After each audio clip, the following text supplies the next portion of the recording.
The sunlight streamed through my mother's dining room, catching the dust motes in the air. I took a deep breath, my fork clinking softly against my plate. "I've started my own business," I announced to the family brunch table. My voice was a little too bright, a little too nervous. "Mara's Bookkeeping Services. It's official." For a second, there was only the sound of chewing. Then, my sister Danielle let out a dramatic sigh. She slowly rolled her eyes, a performance meant for everyone. "Oh boy," she muttered, just loud enough for all to hear. "Another one of your little hobbies." A ripple of uncomfortable laughter traveled around the table. I felt my face grow hot, the humiliation a physical burn on my skin. My mother patted my hand, her voice quiet but carrying. "Don't feel bad, honey. Some people just aren't meant to run things." I forced a tight smile, my knuckles white around my napkin. Something inside me, something that had been bending for years, finally cracked. Later, I went to the kitchen to get more orange juice. I paused outside the door, hearing Danielle's voice. "I'm serious, Mom," she was saying, her tone dripping with condescension. "She's completely incapable. Remember the plant store? The craft blog? She's financially clueless and can't stick to anything." I stood frozen, the empty pitcher cold in my hand. I heard my mother's murmured agreement. All my life, I had been the sensitive one, the unreliable one next to Danielle's golden child perfection. The words should have hurt. They always had before. But this time a strange calm settled over me. This time I didn't cry. I walked back into the dining room, placed the pitcher down, and gathered my purse. "Leaving so soon?" Danielle asked with a smug smile. I didn't answer. I just walked out. In the quiet of my car, I gripped the steering wheel and whispered into the silence, "Watch me." I started from my kitchen table. One laptop, one shaky client, and a mountain of self-doubt. My apartment was filled with stacks of invoices and textbooks I studied late into the night. Bills piled up, and my savings account dwindled to almost nothing. Meanwhile, Danielle's social media was a parade of her boss babe lifestyle, pictures of expensive lunches and new handbags, captioned with subtle jabs about real success. Every post felt like a personal mockery. But I kept my head down, focusing on the one client who had taken a chance on me. I was meticulous, thorough, and patient. And then, I landed my second client. Then my third. The relief was a tangible thing. Just as I was celebrating that small victory, my phone rang. A local bakery said, "We were referred to you by someone unexpected." The someone unexpected was my Uncle Frank, my mother's quiet brother. He was a retired accountant I'd always been slightly in awe of. He didn't offer money, but something better, his time. "I've seen your work ethic, Mara," he said over coffee. "You have a good mind for this." He became my unofficial mentor, teaching me how to pitch to larger clients and scale my business responsibly without taking on dangerous debt. He believed in me when no one else in my family did. I practiced my new pitch for weeks. When I finally walked into a meeting with a small construction firm, I was nervous but prepared. I landed them. It was my biggest client yet, a contract that would finally cover my rent with room to breathe. As I was leaving their office, my phone buzzed with the confirmation email. Danielle was there, having coincidentally met a friend for lunch nearby. She saw the triumphant smile I couldn't contain and the way I clutched my phone. A few days later, Danielle called. "So," she began, her voice light and fake, "are you still doing that little accountant thing?" I took a deep breath. "It's a bookkeeping business, Danielle. And yes, I just signed my biggest client. A construction company." The silence on the other end was profound. Her cheerful facade vanished. "Oh," was all she said. The conversation ended quickly. Later, Uncle Frank called. He'd heard through the family grapevine that Danielle's husband, Leo, was having serious cash flow problems with his custom furniture business. They were hiding it well, putting on a brave face, but they were struggling. The very next day, Leo called me. His voice was overly casual. Hey Mara, heard business is good. I was wondering if I could pick your brain, get some business advice? I knew it wasn't just advice he was after. I agreed to meet Leo for a quick coffee. He talked in circles about market fluctuations and slow seasons. I asked a few basic questions about his bookkeeping and tax filings. He became evasive, his answers messy and disorganized. It was clear he had no real system. His business was bleeding money, and he didn't know how to stop it. I offered him some general, high-level advice: separate personal and business accounts, track every expense, and consider using basic accounting software. I gave him the names of a few affordable courses. I was professional, but I held a firm boundary. I was not going to offer to do his books for free. He left looking disappointed. That evening, Danielle called, her voice sharp. So you think you're too good to actually help family now? You gave him a few useless tips and sent him on his way. The pressure escalated at the next family dinner. My mother and Danielle cornered me by the dessert table. It's what family does, Mara, my mother said, her voice heavy with disapproval. We help each other. Danielle would do it for you in a heartbeat. The irony was breathtaking. Danielle, who had never supported me in anything, was now the example of familial loyalty. I kept my voice calm, though my heart was pounding. I'm not mixing family and money, I stated firmly. It's a bad policy. I can refer him to someone else. My mother shook her head, her lips pressed into a thin line. As I turned to leave, she muttered under her breath, just for me to hear, "You'll regret this." The words hit me like a physical blow, reopening an old, familiar wound. I threw myself into my work, using the hurt as fuel. The construction firm was so impressed with my organization that they referred me to 4 other contractors they worked with. My little business suddenly wasn't so little anymore. The influx of new clients was overwhelming and incredible. I made a decision that felt both terrifying and exhilarating. I rented a tiny, one-room office space in a shared business complex. It was modest, but it was mine. As I was hanging my business license on the bare wall, my phone vibrated. It was a voicemail from Danielle. Her voice was thick with tears, a dramatic, shaky performance. Mara, I need to talk to you, it's urgent. Please call me back.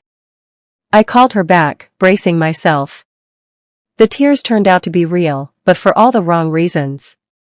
She confessed they were behind on their mortgage. The bank had refused them a line of credit. They needed a loan, a significant one, to save their house. You have to help us, she pleaded, and then her tone shifted. You owe me. After everything I've done for you, all my support. I was stunned into silence. Support? I finally asked, my voice quiet. Danielle, you've done nothing but mock me from the very beginning. There was a sharp intake of breath on the other end. Her vulnerability vanished, replaced by icy anger. Fine, she snapped. I'll handle it myself. I don't need your help. But in that brief moment before she hung up, I heard the raw, unmistakable sound of panic. True to her word, Danielle tried to handle it. She didn't come to me again. Instead, I heard from Uncle Frank that she and Leo were diving into shady, get-rich-quick schemes she found online, risky investments and crypto trends that promised fast returns. It was a desperate move from financially desperate people. Unsurprisingly, it backfired. Spectacularly. One of the schemes collapsed, taking their last bit of emergency cash with it. To make matters worse, Leo received a notice from the tax authority. He had fallen behind on payments and was now facing penalties. A week after her first call, Danielle called again.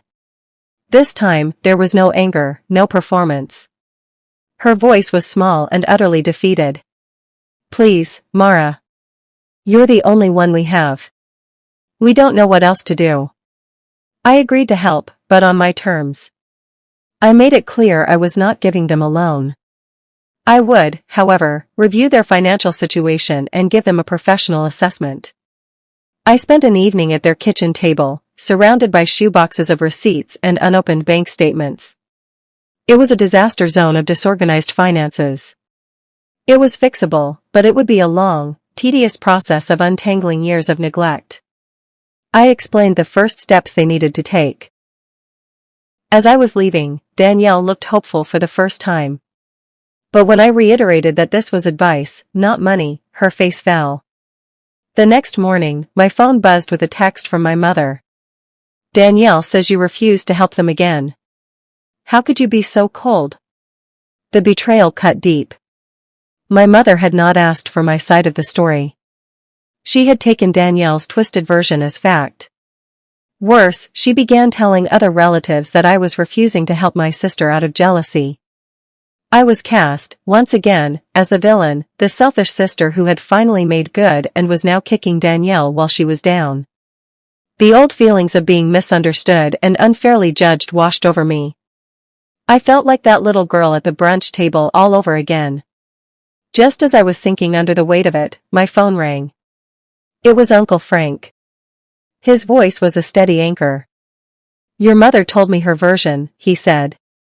"You're not wrong, Mara. And you're closer than you think to proving them all wrong. Don't stop now." His words echoed in my mind for days. I realized with sudden, painful clarity that my entire life had been a quest to earn my family's approval, especially my mother's. Every failed venture had been another mark against me. This business, my success, was my last, best chance. But I was still seeking their validation. Sitting in my little office, I made a decision. I would not let their guilt or their disapproval dictate my success. My business was built on my own hard work, and I would be proud of it, with or without their blessing. The moment I truly accepted that, a weight lifted from my shoulders. My phone rang, breaking my reverie. It was the owner of a regional chain of cafes. "We got your name from the construction firm," he said. "We'd like to discuss you handling all of our books." I was reviewing the massive cafe chain contract when Danielle showed up at my office unannounced. Her eyes were red-rimmed. She looked exhausted and stripped of her usual polish. "We're selling things, Mara," she whispered, sinking into the chair across from me. "My jewelry, Leo's tools. It's not enough." She was truly broken. I felt a pang of sympathy, but I remained professional. I calmly laid out the reality of their situation. I explained the long, hard road of financial recovery they faced, the discipline it would require. She listened, for the first time without arguing. Then, as she was leaving, she turned at the door. Her voice was low and cold. "If you don't help us, Mom said she's done with you. For good." Her words hung in the air. It was the ultimate threat, the one that had controlled me for decades, the threat of being cut off, of being deemed unworthy of my own family. I looked at her, then at my desk, at the contract that represented everything I had built alone. I thought of my mother's quick judgment and Danielle's lifelong mockery. I made my choice. "Then let her be done," I said, my voice surprisingly steady. Danielle stared at me, shocked. She left without another word. And for the first time in my life, I didn't feel a crushing sense of loss. I felt free. I chose to focus on my own path. I signed the contract with the cafe chain, a move that more than doubled my monthly income. The stability was a dream come true. I was finally able to breathe without constantly watching my bank account. I hired my first employee, a bright part-time assistant to help with data entry. My business was no longer just me, it was a real, growing company. In the middle of training my new assistant, my phone lit up with a text from Danielle. The bank denied our application for a loan restructuring. We're desperate. They're talking about foreclosure. I agreed to meet them at a neutral spot, a quiet cafe. Danielle offered an apology. "I'm sorry, okay? I'm sorry for what I said at brunch." But it felt hollow, like she was reading from a script she thought I wanted to hear. I pushed a folder across the table. Inside was a step-by-step, realistic financial recovery plan I had spent hours preparing. It outlined how they could consolidate their debts, create a strict budget, and negotiate with their creditors themselves. There was no check inside. This is what you need to do, I explained gently. The work is yours, but the plan is sound. Danielle stared at the folder, then at me. The performance ended. Her face twisted in fury. So this is it? A piece of paper? You're really abandoning us. She stood up so fast her chair screeched, and stormed out, leaving a stunned Leo behind. They ignored my plan. Instead, fueled by pride and desperation, Leo took a sure-thing investment tip from a friend and poured what little money they had left into it. It was, of course, a scam. They lost everything. The news came to me through a cousin. They were now months behind on their mortgage, and the bank had sent a final notice. I felt a sickening mix of pity and frustration. Then, my mother called. But she wasn't calling to yell at me. She was crying. I saw the plan you made for them, Mara, she said, her voice shaky. Danielle showed me. It was so thorough. You tried to help them the right way. And I'm so ashamed of how I misjudged you. My mother's words were a validation I had stopped craving, but they still healed a part of me I thought was permanently broken. With that emotional burden lifted, my business seemed to soar. The cafe chain contract was a resounding success, and they referred me to 2 other retail chains. My income stabilized and then grew dramatically. I moved out of my cramped apartment and into a beautiful, bright one with a view. I expanded my office, renting the room next to mine. I was building a life, a real and solid one. As I was unpacking a box of new office supplies, there was a soft knock on my open door. Danielle stood there, no makeup, shoulders slumped. She wasn't crying. She just looked utterly defeated. I was jealous, she said, her voice a raw whisper. She didn't look at me, instead staring at her hands. My whole life, I was the successful one. Then my perfect life started falling apart, and you started building yours from nothing. You were getting stronger while I was getting weaker. I couldn't handle it. She finally met my eyes. I was horrible to you. I'm so sorry, Mara. Truly. For the first time in over a decade, I heard no manipulation, no hidden agenda in her voice. Just sincere, painful regret. She took a deep breath. Can you teach me? She asked. Not help us with money. Teach me.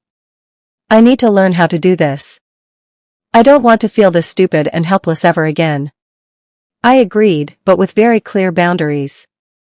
This was not a sisterly favor, it was a professional arrangement with strict rules. I started teaching Danielle the basics of budgeting and expense tracking. I showed her how to use simple accounting software. It was slow, and she was often frustrated, but for the first time, she was listening. She was learning. The arrogance was gone, replaced by a humble determination. One afternoon, as we were painstakingly organizing a year's worth of Leo's business receipts, she found a stack of forgotten invoices from a major client who had underpaid for months. Is this important? She asked. We cross-referenced it with their bank statements. It was a massive oversight. They were owed thousands of dollars they never knew about. Using that discovery, and following the negotiation tactics I coached her on, Danielle and Leo were able to collect the overdue payments. It wasn't a fortune, but it was a lifeline. Combined with the strict budget they were now following, it was enough. They used the money to negotiate a new, affordable payment plan with their bank. The threat of foreclosure was lifted. Their home was safe. It wasn't my money that saved them, it was the knowledge and discipline I had taught Danielle. They had done the work themselves. A few days later, my mother requested a family dinner. I felt a knot of anxiety in my stomach, expecting a different kind of drama, a new form of judgment. The dinner was quiet at first. Then, my mother stood up and tapped her glass gently. All conversation stopped. I have something to say, she began, her voice firm but emotional. To Mara. For years, I underestimated you. I let myself believe an old story about you instead of seeing the capable, intelligent woman you became. I am so sorry. She looked directly at me, her eyes glistening. You are the strongest one in this family. The room was silent. I looked at Danielle. She wasn't scowling or looking away. She was looking at me, and for the first time, her expression held nothing but genuine respect. Then my mother added, almost shyly, Mara, would you consider helping me with my finances? The request was a full-circle moment that left me breathless. The person who had once said I wasn't meant to run things was now asking for my professional help. I agreed, but I was clear. Of course, Mom, I said. I'll set you up as a client with a formal agreement. I had learned the importance of boundaries. She nodded, understanding completely. The dynamic in our family had fundamentally shifted. They now saw me as the flighty little sister with another hobby. They saw me as Mara, a successful business owner and an expert in my field. The respect was no longer something I had to beg for, it was simply given. A month later, I stood at a podium in a local community center, looking out at a room full of aspiring small business owners. I was the keynote speaker at a small business workshop, something I had once only dreamed of attending, let alone leading. I shared my story, the doubts, the family struggles, the importance of believing in yourself. As I spoke, I saw movement at the back of the room. Danielle slipped in and stood quietly by the door. She listened intently to every word. When I finished, our eyes met across the crowd. She didn't say anything. She just smiled, a real, proud smile, and mouthed two words, thank you. The sister who had rolled her eyes now looked at me with admiration. I smiled back, filled with a quiet, unshakable peace. I looked at the audience and delivered my final line, the lesson I had earned. Never let anyone convince you you're small.